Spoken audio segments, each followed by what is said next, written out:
pananagutan sa likod ng mga bawal. Dito sa Hoy, Bawal Yan, tuwing Sabado, alas 11:30 ng umaga. Dito lang sa DZRH TV. Provincial at regional correspondents. Balita Promdi kasama si Kises Habson. DZRH Balita Promdi.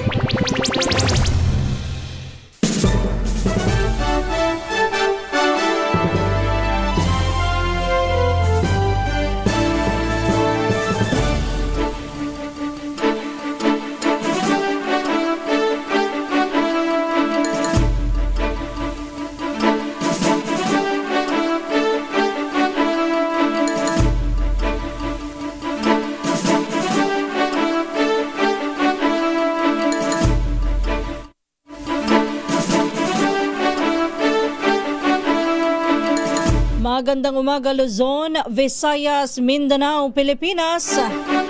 Ito po ang balitang Promdi ngayong araw ng Miyerkules, March 4, 2026. Sa ating headlines, 2 pisong taas presyo sa petrolyo namumuro sa susunod na linggo sa gitna ng patuloy na tensyon sa Middle East. Balitang Promdi!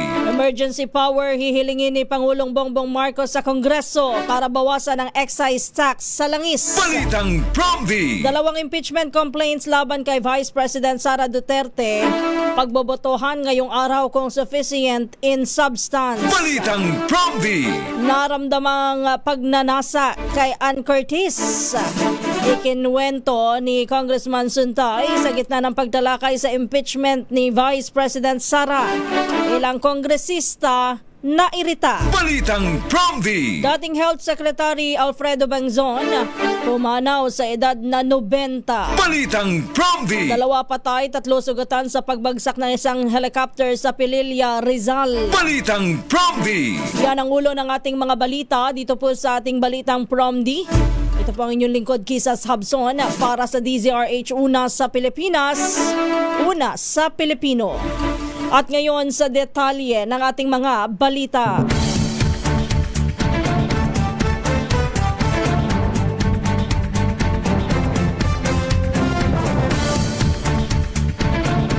Panibago na namang malakihang taas presyo sa produktong petrolyo ang nakaamba sa susunod na linggo.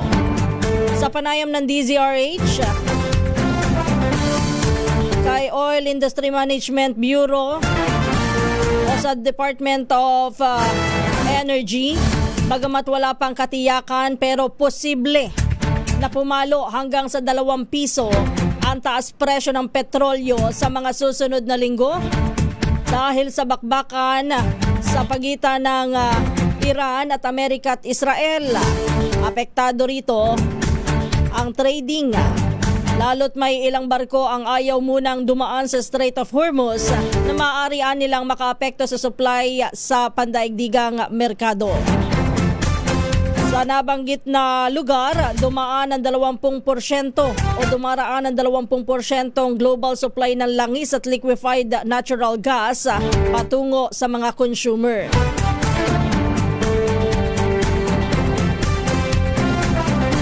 Epektibo po kahapon.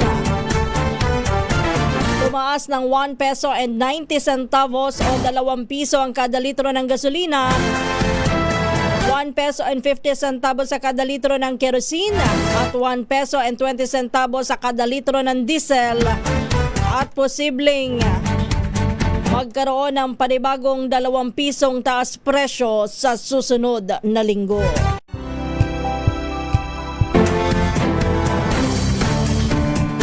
Sa kaugnay na balita, ikinukonsidera ni Pangulong Ferdinand Marcos Jr. ang pagbawas sa excise tax sa langis sakaling umabot sa $80 ang bawat bariles ng langis dahil sa epekto ng giyera sa pagitan ng Iran, Israel at Amerika. Bahagyan niya ito ng emergency measures upang mapagaan kahit paano ang epekto ng tensyon sa Middle East. Sa pulong balitaan sa Malacanang, sinabi ni Pangulong Bongbong Marcos na kakausapin niya si House Speaker Faustino D. III at Senate President Vicente Sotto III upang bigyan siya ng emergency power para tapyasan ng excise tax sa petrolyo. Nilinaw naman ni Marcos na pansamantala lamang ito at kaagad nakakanselahin sa sandaling matapos ang krisis sa gitnang silangan. Makikipag-ugnayan din anya sila sa Department of Energy at sa oil companies upang gawing staggered ang pagtaas ng presyo ng petrolyo upang hindi maging masyadong mabigat para sa publiko. Balitang Prompty. Alas 3:12 ng umaga.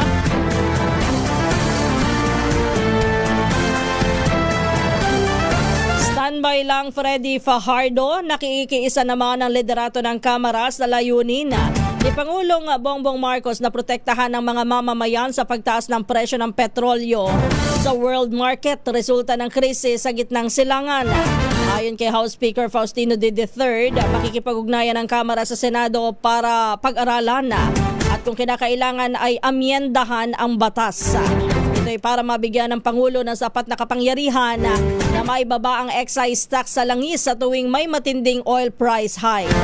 Sinabi pa ni D na suportado rin anya ang panawagan na lahat ng government agencies ay magsasagawa ng hakbang para makatipid sa konsumo sa kuryente.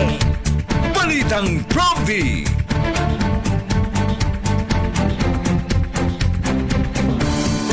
Sa kaugnay na balita, nanawagan nga po si Pangulong Bongbong Marcos Jr. sa mga ahensya ng pamahalaan at sa publiko na magpatupad ng hakbang para makatipid sa paggamit ng kuryente at na iba pang enerhiya. Ibinaba ni Pangulong Marcos ang direktiba sa gitna na nagpapatuloy na tensyon sa gitnang silangan. Ayon sa Pangulo, bagamat sapat ang supply ngayon, mahalagang magtipid pa rin para maibsan ang epekto ng pagtaas ng presyo ng langis. Inimok din niya ang publiko na iwasan muna ang mga necessary travel, mag-carpool kung maaari at mas tangkilikin ang public transport. Samantala, maglalabas niya ang pamahalaan ng karagdagang guidelines para mas mapalakas ang energy saving measures sa buong Pilipinas. Balitang Prompty. Balita muna tayo mula sa mga probinsya. Unahin natin ang Pangasinan. Isang babae wanted at naharap po sa kasong multiple estafa na aresto na sa Dagupan City. Yung balita mo yan, RH38, Freddy Fajardo. Nasa kustodiya ng Dagupan City Police Station ang akusadong babae nasa hustong gulang na residente ng Barangay Lukaw sa lungsod matapos ito masakote bandang alas 10 ng gabi. Sa ulat ni Dagupan City Police Director Colonel Arnold Solomon, ang matagumpay na pagkadakip sa suspek ay isinagawa ng tropa ng Police Station 4, katuwang ang City Investigation and Detection Management Unit at City Intelligence Unit sa bisa ng warrant of arrest na pinalabas ng Municipal Trial Court in Cities, First Judicial Region Dagupan City with recommended bail ban na 18,000 pesos at istapa through falsification of public document na pinalabas ng MCTC First Judicial Region Urdaneta City with recommended bail ban na 36,000 pesos. Mula sa Action Radio Pangasinan, ito si Freddy Fajardo, Arizartet, nag-uulat para sa DCRH Una sa Pilipinas, una sa Pilipino. Balitang Prompty.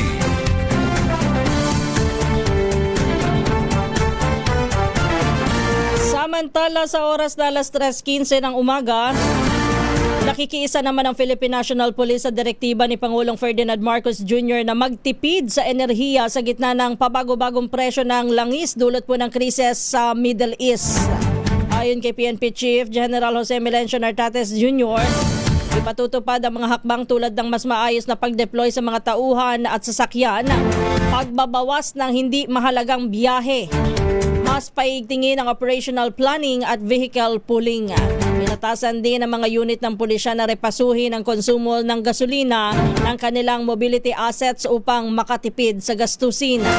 Inaasahang lalo pang tataas ang presyo ng langis kasunod po ng pag-atake ng Estados Unidos at Israel sa Iran na nagdulot po ng pangamba sa pandaigdigang supply ng krudo. Balitang Prompty.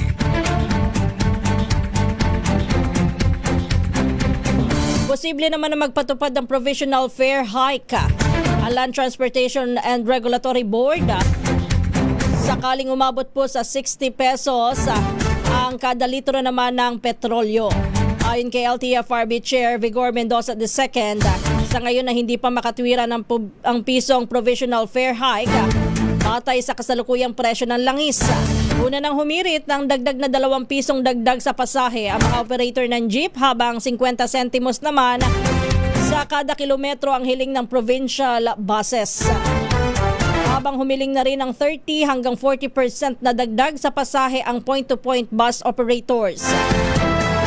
Inihahanda na rin ng Department of Transportation at ng Land Transportation Franchising and Regulatory Board ang mga dokumento para sa fuel subsidy na nagkakahalaga ng 2.5 bilyong piso kapag umabot na sa $80 ang kada bariles ng langis sa world market. Balitang Prompty.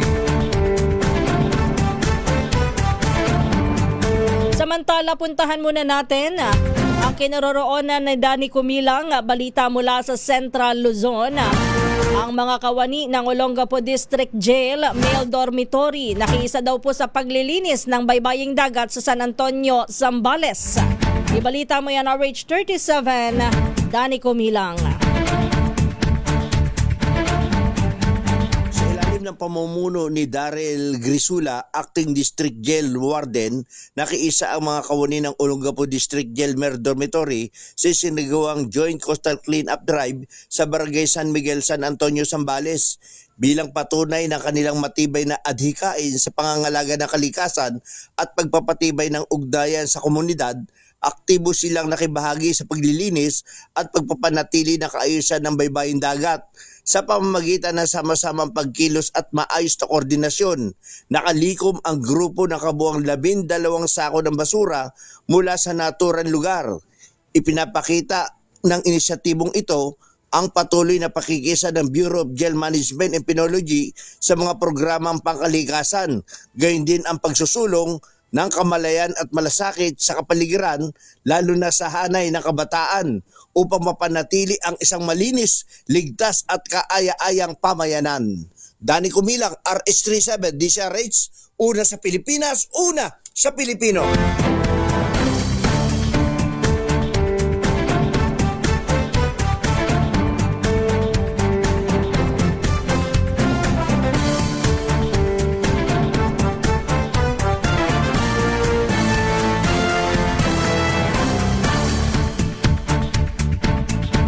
Samantala, oras natin na alas 3:19 na po ng umaga. Perwisyo lamang. Yan po ang pahayag ni Sergio Ortiz Luis Jr., presidente ng Employers Confederation of the Philippines o ECOP, sa panukalang ibalik ang work from home scheme. Ginawa niya ang pahayag sa panayam sa programang Balansyado sa DZRH sa gitna po ng mga ugong na ibalik na ang ganitong sistema dahil sa serya ng taas presyo sa produktong petrolyo. Ayon kay Luis, hindi magandang ibalik ang ganitong sistema dahil hindi naman pare-parehas ang pinapasukan trabaho ng mga Pinoy. Inahalimbawa pa niya ang trabaho sa construction at sa manufacturing na posibleng maapektuhan kung magwo-work from home muli ang ilang kumpanya. Balitang Prompty.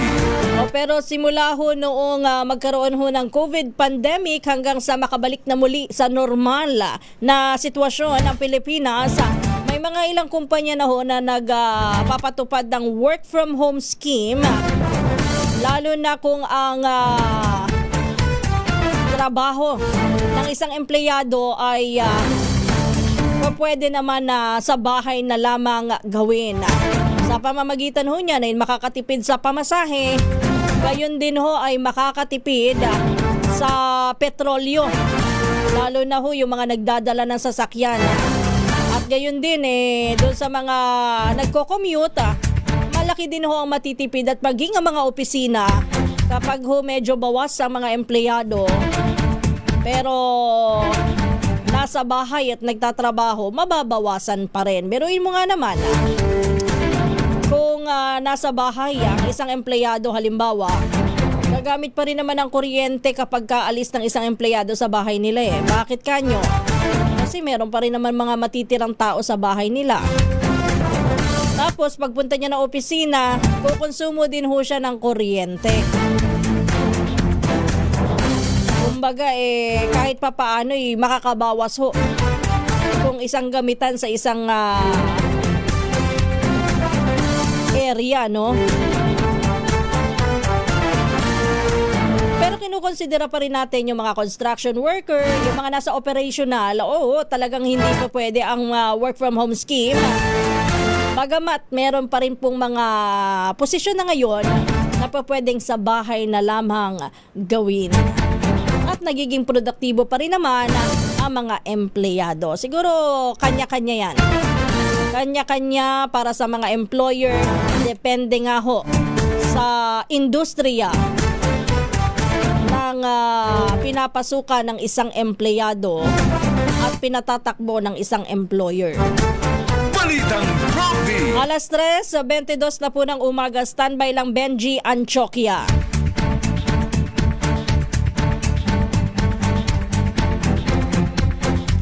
Sa pagpapatuloy pa rin ng ating mga balita, 10 mga bansa ang bantay sarado ngayon ng Department of Migrant Workers na pawang nasa ilalim ng crisis alert levels. Ayon sa DMW, batay po ito sa situation bulletin na inilabas ng Department of Foreign Affairs. Batay sa listahan ng crisis alert levels, ang bansang Iran ay nasa ilalim ng crisis alert number 2. Kasama na ang bansang Israel. Nasa alert level 2 rin ang bansang Kurdistan at ang West Bank. Nakataas naman sa alert level 3 ang Iraq at Lebanon. Habang nasa crisis alert level 4 naman ang bansang Gaza, Syria at Yemen. Alert level 1 naman ang bansang Jordan. Ang pagtatakda ng crisis alert level ay batay sa dami ng mga OFW sa mga apektadong bansa at kung kinakailangan na silang ilikas sa gitna po ng kaguluhan sa gitnang silangan. Balitang Prompty. Aminado naman si Pangulong Ferdinand Marcos Jr. na sadyang mapanganib at hindi pa kakayanin sa ngayon ang repatriation o pagpapauwi sa mga Pilipinong nasa danger area sa Middle East. Sa press briefing sa Malacanang, nilinaw po ng Pangulo na hindi option ang pagpapalipad ng eroplano dahil sa tindi po ng panganib sa papawirin. Lalo na at may mga airport na inatake at umiiral po ang no-fly zone. Tiniyak naman ng Presidente na may mga nakahandang plano ang pamahalaan para sa kaligtasan ng ating mga kababayan at agad silang pauuwiin sa sandaling magkaroon ng window o tamang pagkakataon. Batay po sa huling datos mula sa Pangulo, umabot na sa higit 1,400 ang mga Pilipinong formal nang humihiling na makauwi ng Pilipinas. Balitang Prompty. Alas 3:24, dumadaing ng food assistance sa mga Pilipino sa Israel na naiipit sa sigalot sa Middle East. Ayon kay Philippine Ambassador to Israel Eileen Mendiola, bagamat itinakda ng batas sa Israel ang bawat gusali ay may mga bomb shelter, ilan sa mga lumang building ang wala pa nito. Dahil dito ay nagtutungo sila sa mga community shelter na kadalasang walang supply ng pagkain. Sa ngayon ay wala naman umanong problema sa supply dahil bukas pa rin ang mga grocery store sa Israel. Normal din umano ang mga aktibidad ng mga mamamayan sa naturang bansa, liban na lamang kung patunugin na muli ang sirena na hudyat para lumikas sila sa mga bomb shelter. Balitang Prompty. Umaasa ang Pilipinas at ang South Korea na maagang maibabalik ang kapayapaan at katatagan sa gitnang silangan kasunod ng palitan ng missile ng US, Israel at Iran. Kapwa naghayag ng kani-kanilang kumpiyansa sina Pangulong Ferdinand Marcos Jr. at South Korean President Lee Jae-myung na agad nang mawakasan ang kaguluhan ng magkalabang bansa sa Middle East. Ayon kay President Lee, kapwaan nila napag-usapan ni Pangulong Bongbong Marcos ang sitwasyon hindi lamang sa regional level kundi maging ang international situation kabilang na po ang krisis sa Middle East. Sa panig ni Pangulong BBM, sinabi niyang kapwa nagkasundo ang Pilipinas at South Korea na dapat ay isaalang-alang ng mga bansa ang rule-based order sa ilalim ng international law. Kaugnay nito'y kapwa pinanindigan ni na Pangulong Marcos at President Lee ang commitment ng dalawang bansa na masolusyonan ang regional security issues kabilang na ang tensyon sa South China Sea at Korean Peninsula. Kapwa idiniin ng dalawang lider ang kahalagahan ng patuloy na kolaborasyon para maitaguyod ang kapayapaan at stability sa rehiyon. Balitang Promdi. Samantala, balita natin mula sa Quezon. Isang lalaki arestado naman dahil sa pinatuyong marijuana sa Lucena City. Balita mo yan, RH33, Benji Anchokya.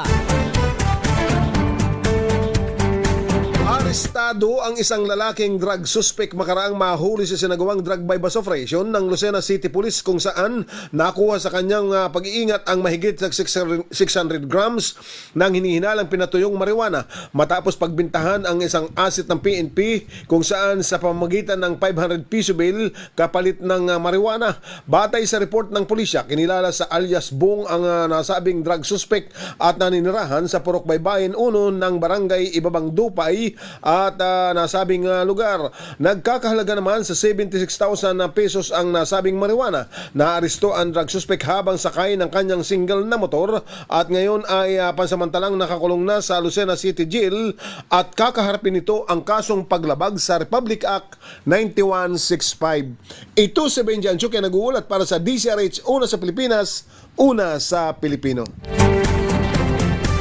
Balitang Promdi.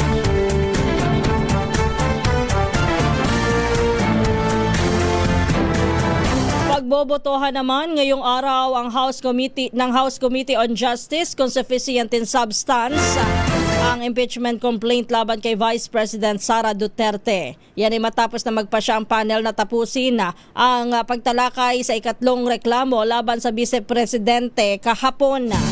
Itutuloy na lang ngayong araw ang deliberasyon sa ika-4 na impeachment complaint at inaasahang pagbobotohan na kung sufficient in substance ang mga reklamo. Idineklara ng komite na pinamumunuan ni Batangas Representative Jervil Luistro noong Lunes na sufficient in form ang impeachment complaint laban sa pangalawang Pangulo. Balitang Promdi.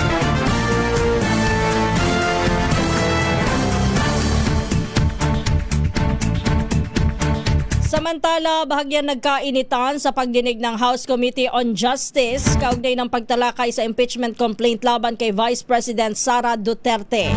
Ito'y makaraang sitahin at isensure ang controversial na pahayag ni Quezon City 4th District Congressman Jesus Manuel Suntay tungkol sa aktres na si Ann Curtis. Nabatid na inihilintulad ni Suntay ang pahayag ni VP Sara sa pagiging designated survivor sa kanyang naramdaman umanong desire nang makita si Ann Curtis sa isang hotel.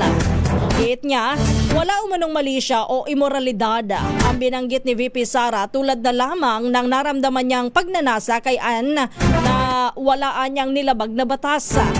Agad naman na pinansin at kinontra ni San Juan Congressman Isabel Maria Zamora ang pahayag ni Suntay na anyay hindi nakatutulong sa women empowerment lalo na't ngayon ay buwan ng kababaihan. Sang-ayon naman dito si Congressman Benny Abante at iginiit na burahin ang naturang pahayag ng opisyal sa opisyal na recording ng pagdinig. Balitang Promdi.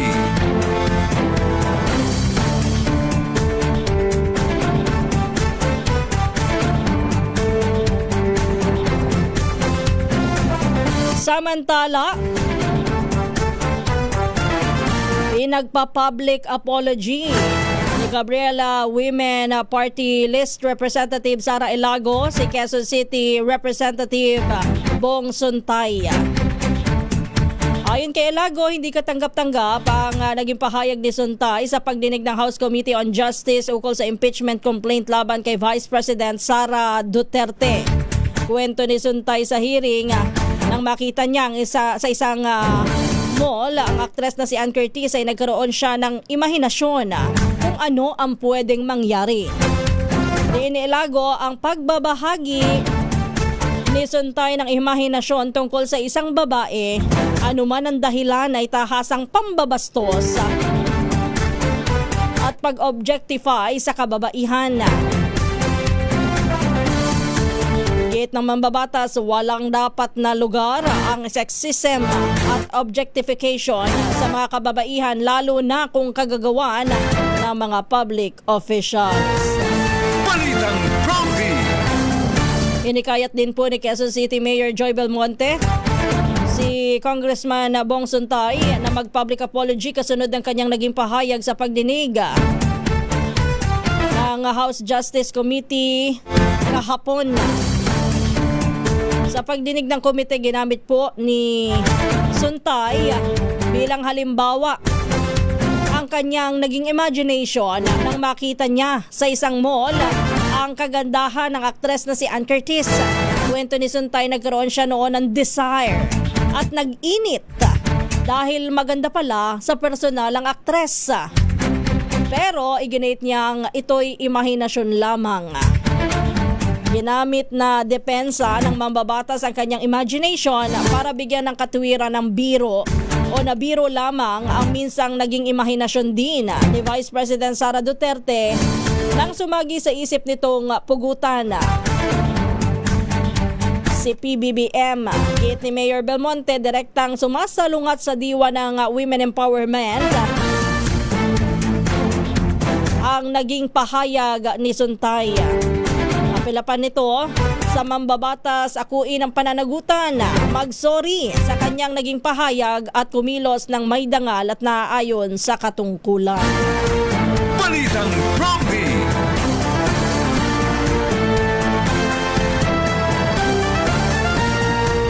Alas 3:33 ng umaga, balikan natin ang mga balita mula sa probinsya. Puntahan natin ang Negros Occidental, isa ang patay, isa ang sugatan sa nangyaring panghuhold up sa isang taxi cab sa lungsod ng Bacolod. Ibalita mo yan, RH46, Rex Cantong.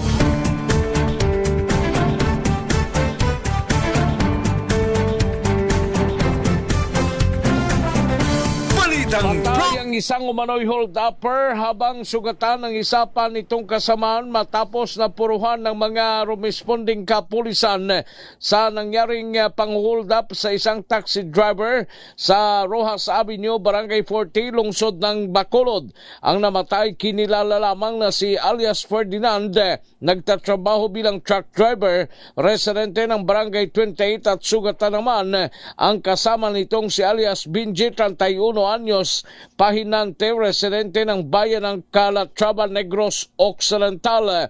Ayon kay Police Station 6 Chief Police Captain Peter John Ramos, base sa salaysay o base sa kay ng nasabing taxi ang mga suspect sa naminamaniho ni alias Hill, 74 years old, mula sa downtown area. Ang mga suspect at pagdating sa Lupit Church, nagdeklarang hold up ang mga ito. Na-recover ang isang kutsilyo at isang baril sa mga suspect na nagkataon na nagpapatrolya ang mga kapulisan ng mobile group ng Bacolod City Police Office at nangyari ang barilan. Ito si RH46 Rex Cantong para sa DZRH, una sa Pilipinas, una sa Pilipino. Balitang Prompty. Samantala, lusot na sa committee level ng House of Representatives ang Anti-Political Dynasty Bill. Sa botong 20 na pabor at 4 na tutol na naig ang bersyon ni na House Speaker Faustino D. III at House Majority Leader Sandro Marcos. Sa ilalim nito ay ipinagbabawal ang pagtakbo ng mga magkakamag-anak sa parehong political unit hanggang sa second degree of consanguinity o affinity. Ayon kay House Committee on Suffrage and Electoral Reform Chairman Zia Alonto Adyong, ang House Bill 6711 ang magsisilbing working draft matapos itong makakuha ng pinakamaraming suporta. Bago ang naging botohan, dumaan ang bill sa 4 na committee hearings sa 3 public consultations sa Luzon, Visayas at Mindanao upang makuha ang pulso ng publiko. Balitang Prompty. Naglabas naman ng precautionary hold departure order ang Sandigan Bayan 2nd Division laban kay dating ACT-CIS Representative Edvic Yap at kanyang kapatid na si Benguet Representative Eric Yap. Ang naturang kautusan ay kasunod ng kahilingan ng Office of the Ombudsman sa pamamagitan ng Office of the Special Prosecutor bilang bahagi po ng preliminary investigation sa umano'y irregularidad sa flood control project sa Bawang La Union. Layunin ng precautionary hold departure order na pigilan ang mga respondent na makaalis ng Pilipinas habang isinasagawa ang investigasyon. Ayon sa Bureau of Immigration, kapareho ito ng regular hold departure order ngunit mas maaga lang na inilalabas o sa simula pa lamang ng kaso. Balitang Promdi. Samantala, itinalaga si mamamayang Liberal Party List Representative Laila de Lima bilang bagong Senior Deputy Minority Leader ng Kamara kapalit ni Caloocan Representative Edgar Erice. Inihain ang mosyon ni House Minority Leader Marcelino Libanan sa plenaryo at agad itong inaprubahan sa sesyon na pinangunahan ni Deputy Speaker Yevgeny Vincent Emano. Nangyari ito ilang oras lamang matapos na batikusin ni Erice si Pangulong Ferdinand Marcos Jr. dahil umano sa hindi pagtupad sa mga pangako, kabilang na po ang panukalang Anti-Political Dynasty Bill. Nauna ring binawi ni Erice ang kanyang otoridad sa substitute bill matapos na itong aprobahan ng komite. Ayon sa kanya, pinahihintulutan ng panukala ang mas maraming magkakaanak na sabay-sabay na manungkulan sa isang lalawigan at lungsod. Balitang Promdi. Samantala, dumako naman tayo. Balita naman mula sa Western Visayas. Standby Jocelyn Make. Sari-sari store owner, ayun na, naaresto daw po sa drug buy bust operation na. Abay, iba pala ang tinitinda, hindi mga groceries.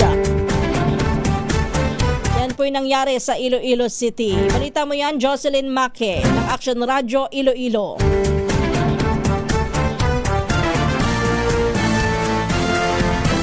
Cover ng mga operatiba ng Iloilo City Drug Enforcement Unit ang halos kalahating milyong pisong halaga ng suspected shabu mula sa sari-sari store owner na subject sa drug bust operation sa Barangay Bulilao, Mandurriao District. Ayon kay CDEU Chief Police Captain Roque Jimeno III, may bigat na 70 grams ang na-recover ng illegal drugs kay alias Danny, 38 anyos. Tokhang surrenderer ang subject pero muling nagpositibo sa illegal na droga matapos gumraduate sa kanyang rehabilitasyon. Sa loob ng 3 linggong monitoring sa subject, nadiskubre na maraming boarders sa tinitirhan nitong boarding house ang naalarma dahil maraming mga estranghero ang labas-masok sa lugar upang bumili di umano ng illegal drugs ayon pa kay Jimeno. Mula sa Action Radio Iloilo, ito si Jocelyn Make para sa DZRH. Una sa Pilipinas, una sa Pilipino. Balitang Promdi. Thank you, Jocelyn Make. Standby lang, Jimmy. Malungkot na balita, pumanaw na po si dating Health Secretary Dr. Alfredo Bengzon sa edad na 90. Inanunsyo po ng The Medical City ang pagpanaw po ni Bengzon na dati nilang Chief Executive Officer. Si Bengzon ay nagsilbi bilang Health Secretary mula 1986 hanggang 1992 sa ilalim ng pamumuno ni dating Pangulong Cory Aquino. Sa panahon na iyan ay sinulong po ni Dr. Bengzon ang generic drugs law at ang family planning. Ginawaran din siya ng Ramon Magsaysay Awards noong 1991 dahil sa kontribusyon sa sektor ng kalusugan. Nag-aral si Bengzon sa Ateneo de Manila University at nagtapos ng medical degree sa University of the Philippines. Naging din rin siya ng Ateneo Graduate School of Business at naging Vice President ng Professional School sa Ateneo de Manila University. Ang pakikiramay po ng ating himpilan sa pamilya ni dating Health Secretary Dr. Alfredo Bengzon. Balitang Promdi.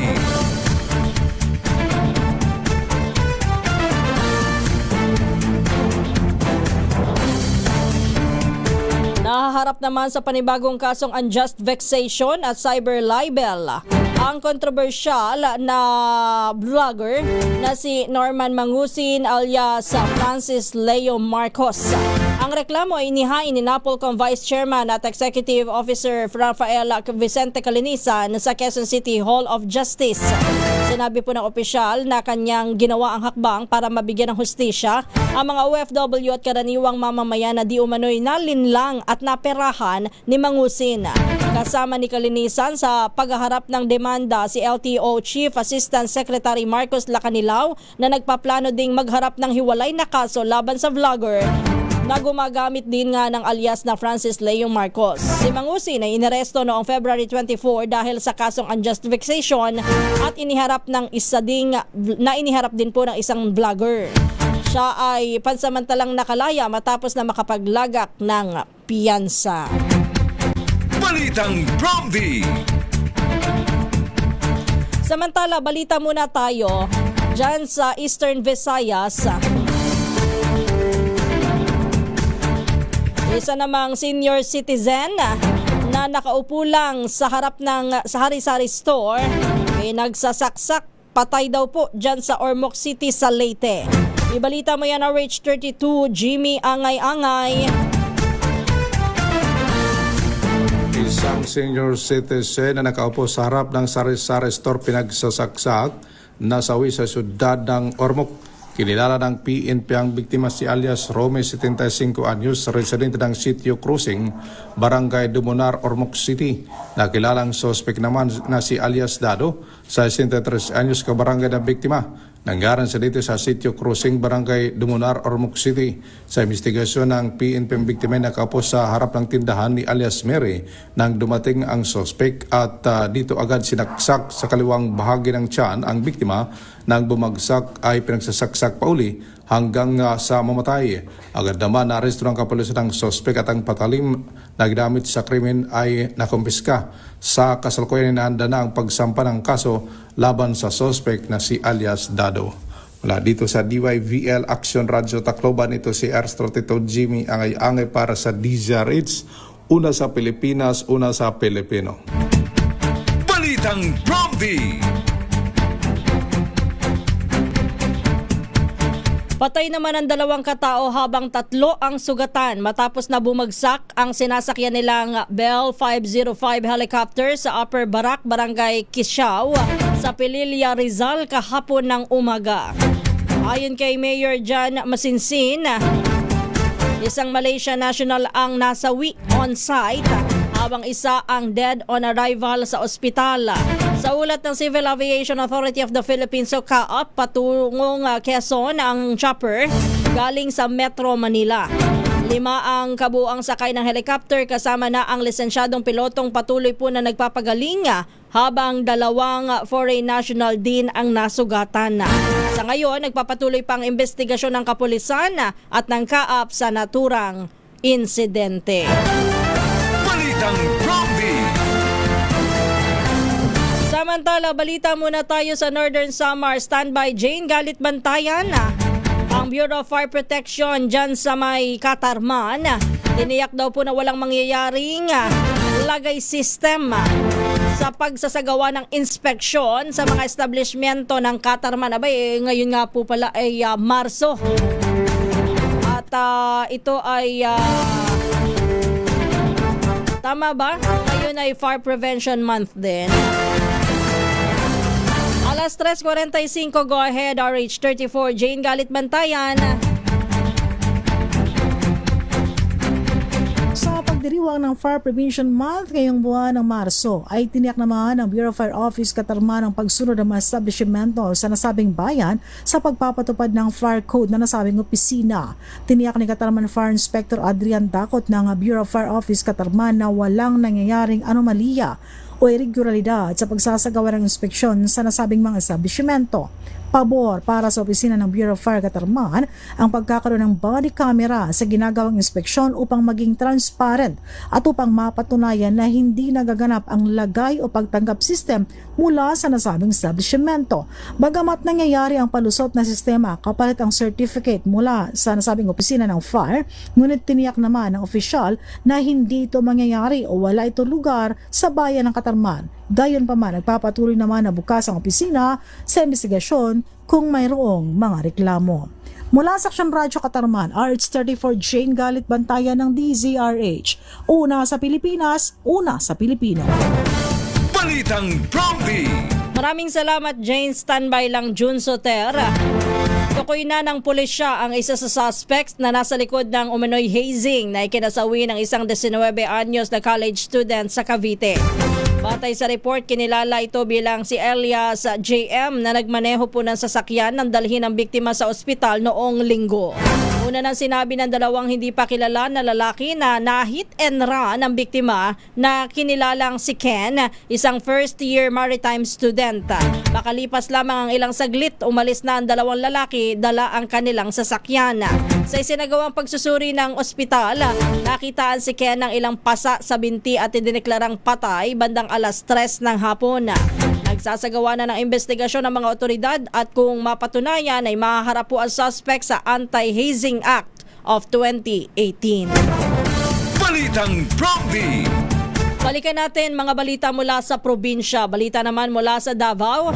10th Infantry Division, pinatitibay daw po ang external security posture nakikisa sa pagbubukas ng 19th Bulawan Festival sa Davao de Oro. Balita mo yan, Jun Soter ng Aksyon Radyo, Davao. Nakisa ang 10th Infantry Aguila Division ng Philippine Army sa pagbubukas ng 19th Bulawan Festival 2026 kasabay ng pagdiriwang ng ika-28 anibersaryo ng pagkakatatag ng Davao de Oro. Marso 2, 2026 sa Bulawan Event Center, Provincial Capital sa Nabunturan, Davao de Oro. Pinangunahan ni Major General Alvin Luzon, commander ng 10th ID, ang pagdalo sa opening program at Governor's Report tampok sa unang araw ng selebrasyon ng pagbubukas ng Agri-Trade Fair, Farmers Day, Jewelry Expo at Educators Night bilang bahagi ng linggong pagdiriwang na nagpapakita ng kultura at mga tagumpay ng lalawigan. Nagpasalamat si Governor Raul Mabanglo sa patuloy na pagsuporta ng mga uniform services at civic partners sa pagsusulong ng kapayapaan at kaunlaran sa probinsya. Sa kanyang mensahe, binigyan diin ni Major General Luzon ang papel ng 10th ID sa pagpapanatili ng seguridad at pagsuporta sa pag-unlad ng Davao de Oro. Aniya dahil opisyal ng Malaya ang rehiyon sa aktibong banta ng insurhensiya, nakatuon ang dibisyon sa External Security Operations upang higit pang mapalakas ang kahandaan sa mas malawak na hamon sa seguridad habang pinanatili ang ligtas at mapayapang kapaligiran. Ito si June Soter para sa DZRH. Una sa Pilipinas, una sa Pilipino. Balitang Bromdy! Maraming salamat, Jun Soter. At dyan po nagtatapos ang ating balitaan dito po sa Balitang Bromdy. Tayo ho ay dadako na sa pangalawang bahagi ng ating programa, ang ating batian at talakayan. Balitang Bromdy!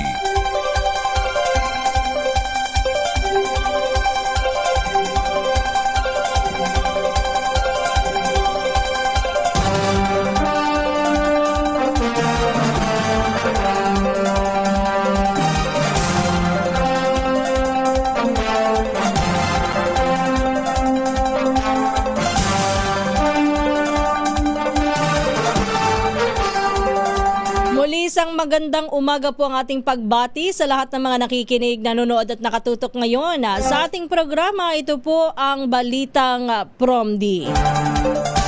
Kumusta na ho ang ating kababayan all over the world? Hindi lang po dito sa Pilipinas, lalong-lalo na yung ating mga kababayan sa gitnang silangan. Kumusta na po kayo? Baka sakali pong may nakatutok sa mga oras na ito, lalo po doon sa mga nabanggit nating lugar na nasa crisis alert. Kumusta na po ang inyong mga kalagayan? Maaari po kayo mag-comment sa amin, ha? Mag-message lamang sa ating YouTube, sa ating comment section ng YouTube live stream sa DZRH News Television. Gayon din pa pwede rin ho dito sa ating FB Live sa DZRH News. Bagamat malayo po ang Pilipinas, malapit lang din. Pero kahit papaano hindi naman tayo damay dyan sa mga bakbakan sa gitnang silangan. Pero tayo po ay apektado rin ng tensyon sa Middle East. Lalo na pagdating sa presyo ng petrolyo na tiyak makakaapekto po sa atin. Kung tutuusin ho, bago pa man ng panibagong pang mga pag-atake, tuloy-tuloy lang ho nitong mga nakalilipas na mga linggo ang pagtaas ng presyo ng petrolyo. Hanggang sa this week, may halos 2 piso po ang itinaas po ng presyo ng petrolyo at inaasahan sa susunod na linggo panibagong taas presyo ho ang ating kakaharapin. 2 piso ang sinasabi. Posibleng umabot ng 2 piso ang pagtaas ng presyo ng petrolyo sa susunod na linggo at hindi pa natin alam kung ano ang mangyayari sa mga susunod pa na mga araw. Bukod po dyan, yung ating mga kababayan din sa Middle East, dami-dami nating mga kababayan dyan na nanganganib ang buhay, ganun din po nanganganib ang kanilang kabuhayan, ang kanilang trabaho sakaling lumala pa po ang tensyon. Si Pangulong Bongbong Marcos nanawagan na sa mga ahensya ng pamahalaan at maging sa publiko. Bagamat sinasabing sapat ang supply ng petrolyo sa Pilipinas, pero hindi natin alam nga kung ano ang posibleng mangyari sa mga susunod na mga araw, lalo na at ang unahing ng epekto yung oil price. Sabi ho ng Pangulo'y magtipid. Yung ating mga ahensya, pwede daw po hanggat maaari ay makapagtipid, ganon din po ang publiko. At maging nga po yung mga carpooling, yung work from home scheme, yan yung mga lumulutang na posibleng maging hakbang ng ating mga kababayan para daw ho kahit papaano ay maibsan yung mabilis na pagkonsumo dyan sa petrolyo.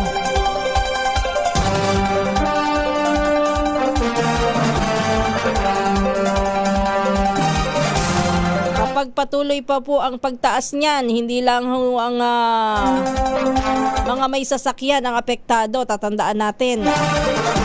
Maging ang presyo po ng mga pangunahing bilihin at pinangangambahan na pumalo po ang inflation o ang bilis ng paggalaw ng presyo ng mga pangunahing bilihin dito sa Pilipinas sa inflation 4% inflation rate. Yun ho yung mga itinataya ngayon. Bibilis.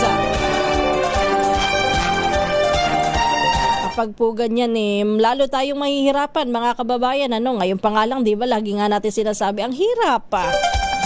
Ang taas ng presyo ng mga bilihin. Parang lalong humihirap pa ang pamumuhay ng marami sa atin. Kapag patuloy po ang ganyang sitwasyon sa gitnang silangan, baka ho tayo ay mahirapan lalo sa ating hindi lamang sa mga nagsasasakyan kundi pati yung ating pagkonsumo dahil tiyak na magmamahalan ang mga bilihin.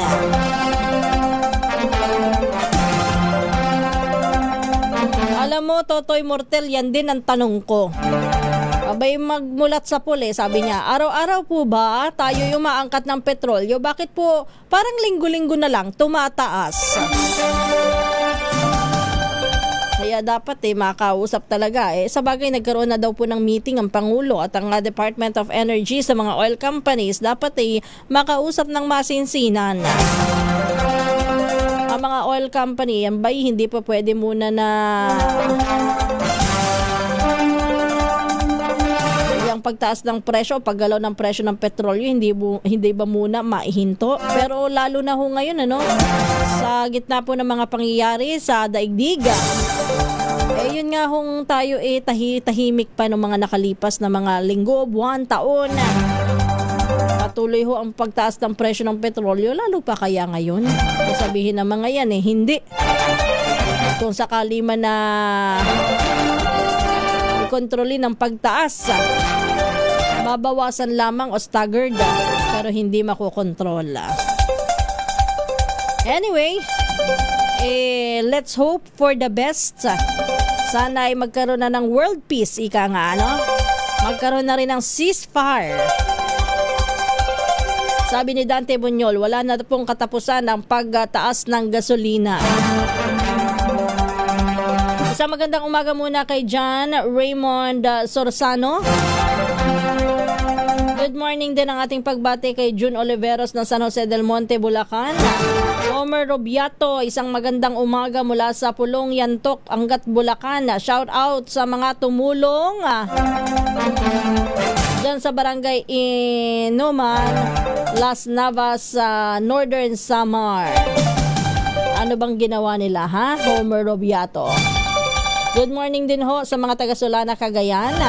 Pagbati rin sa mga nandyan sa Parañaque, nagising na ngayon. Particular dyan sa may Baclaran, Parañaque City, lalong-lalo na kay Alberto Perez. Good morning sa iyo. At ganun din, binabati rin po natin isang magandang umaga, Jojo T. Pagbati pa rin po ng isang magandang umaga kay Bentong.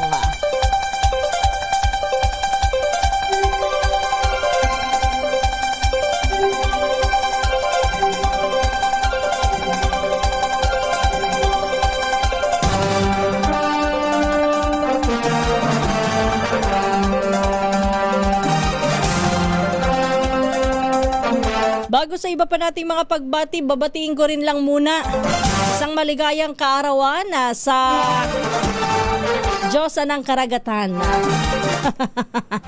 Happy birthday kay Tita Morley. Kay Miss Morley Alinio, nagdiriwang ng kaarawan today. May you have many more birthdays to come and more blessings. At ang kalusugan, laging iingatan, ha, Tita Morley? Pagbati din po sa mga nasa FB Live. Kay Danny Muyot, kay Sergio Trinidad. Hilbra Gais, good morning. O tama, Ruby Bartolome, pareho tayo ng binabanggit. Kahit naman po walang gyera, lagi po nagtataas ang langis.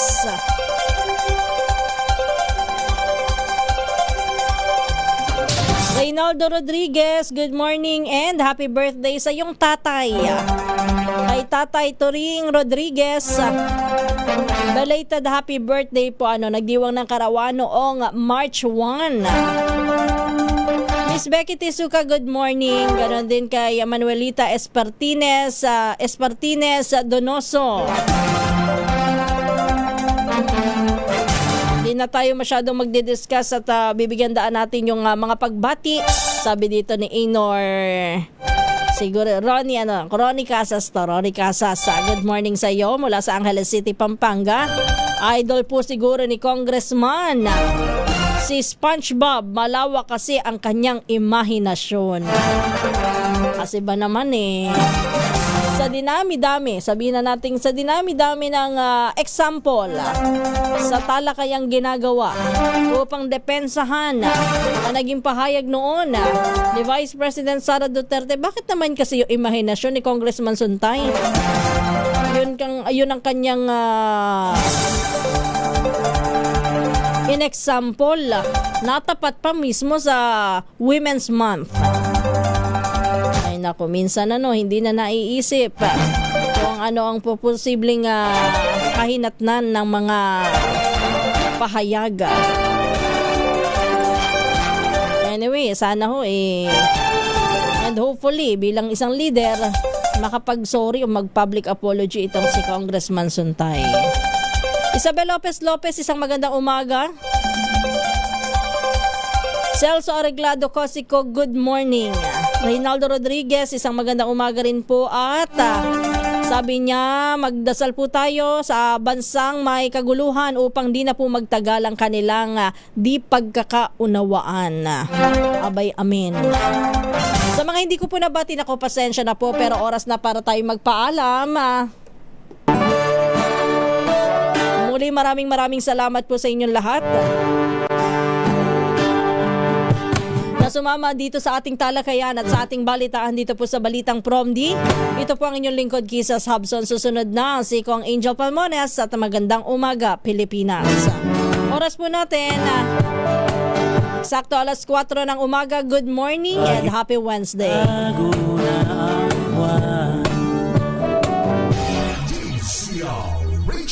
number 1 Na naman! sa Metro Manila, pati rin sa Mega Manila.